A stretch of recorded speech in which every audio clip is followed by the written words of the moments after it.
Hello bachcho, let's read the given question. The question says, what is the uniform circular motion? Explain the terms time period, frequency and angular velocity. Establish relation between them. So यहाँ पे for a circular motion पहले तो हम कुछ important points यहाँ पे discuss करते हैं. So circular motion की अगर हम बात करें, so there are uniform circular motion and there is non-uniform circular motion. ठीक है. सो यूनिफॉर्म सर्कुलर मोशन की जब भी हम बात करते हैं, तो यूनिफॉर्म सर्कुलर मोशन के there are cases like motion of earth around the sun, motion of moon around the earth etcetera. ये सारे एग्जांपल हैं यूसीएम के. नॉन यूसीएम की अगर हम बात करें, सो जायंट व्हील जैसे कि वर्टिकल सर्कुलर मोशन के जितने भी केस हैं वो सब नॉन यूनिफॉर्म सर्कुलर मोशन के अंडर में आते हैं. ठीक है. और we need to also understand के यूसीएम में क्या चीज़ यूनिफॉर्म होती है. ठीक है, क्योंकि नाम है uniform circular motion. So what is exactly uniform? So यहाँ पे एंगुलर स्पीड इज यूनिफॉर्म. ठीक है, तो that we need to be careful. Uniform speed is uniform. Uniform velocity हम नहीं बोल सकते because velocity is a vector term, और हमें पता है कि for a particle performing circular motion whether uniform non uniform, उसमें हर पॉइंट पर डायरेक्शन चेंज होती है. ठीक है ना. सो यहाँ पे we need to be careful के यहाँ पे स्पीड यूनिफॉर्म होगी या कांस्टेंट होगी. ऑल्सो हम बात कर सकते हैं कि एक रेवोल्यूशन में जब वो जितना टाइम लेगा हम उसे टाइम पीरियड कहते हैं, कैपिटल टी, जो कि टाइम पीरियड जो होता है वो रेसिप्रोकल होता है किसका? फ्रीक्वेंसी का. So also we can say omega जो होता है, ओमेगा को हम लिखते हैं 2 pi by T. So these are the relation, important relation we need to remember, और इसी को हम यहाँ पे अभी डिराइव भी करने की कोशिश करेंगे समझ के. So we can say first of all uniform circular motion को अगर हम डिफाइन करें, सो हम इसे किस तरीके से डिफाइन कर सकते हैं? When a body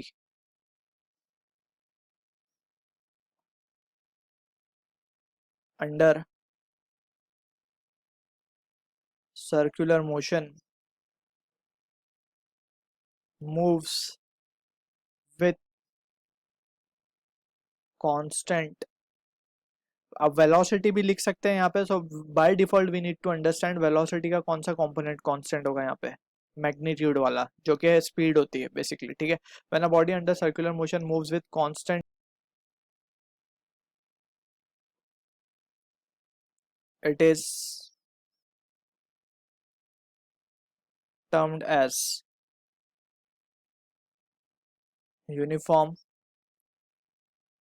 circular motion. और हम ऐसा कह सकते हैं कि it is termed as a body is performing uniform circular motion. ठीक है. ये हो गया first part of the question जिसमें हमने डिफाइन कर दिया what is uniform circular motion. अब बात करते हैं टाइम पीरियड की. सो टाइम पीरियड की अगर हम बात करें, so it is the time required for one complete circular motion. यानी कि अगर पार्टिकल लेट से स्टार्ट कर रहा है पॉइंट ए से, वापस से पूरा एक रोटेशन या रेवोल्यूशन कंप्लीट करके जब वापस से वो ए पे आएगा, उसे जितना टाइम लगेगा उसे हम टाइम पीरियड कहते हैं. सो टाइम पीरियड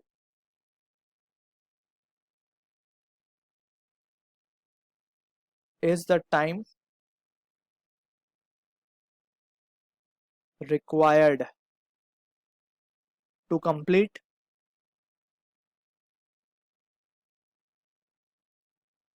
one circle. ठीक है. तो time period is a time required to complete one circle. एक सर्कल कंप्लीट करने के लिए कितना टाइम लगा उसे हम टाइम पीरियड कहते हैं. ठीक है. अब बात करते हैं फ्रीक्वेंसी की. सो फ्रीक्वेंसी बेसिकली क्या होता है? नंबर ऑफ रेपिटेशन होता है, number of repetition per unit time. अब वो पर यूनिट टाइम पर सेकेंड हो सकता है, पर मिनट हो सकता है, एटसेट्रा. एंड एंगुलर वेलोसिटी की बात करें, सो एंगुलर वेलोसिटी बेसिकली क्या होता है? Angular velocity is the change in angular displacement with respect to time. So हम एंगुलर वेलोसिटी को लिख सकते हैं omega. It can be written as d theta by d t. ठीक है ना. So d theta by d t को हम क्या लिख सकते हैं? Angular velocity. अब हमें इन तीनों में रिलेशन निकालना है. सो जैसे हमने डिस्कस किया, टाइम पीरियड को टी से मीन्स डिनोट करते हैं. अगर हम बात करें कि एक सर्कुलर मोशन करने के लिए, means one complete circular path को कवर करने के लिए जो velocity we can write, so velocity को हम क्या लिख पाएंगे?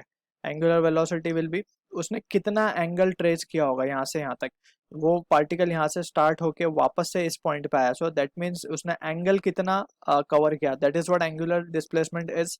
सो दैट इज 2 पाई। तो हम क्या लिखेंगे, 2 पाई एंगुलर डिस्प्लेसमेंट अपॉन टाइम की अगर हम बात करें, तो जब उसने एक कंप्लीट चक्कर काट लिया तो उसको टाइम क्या लगा होगा, टी।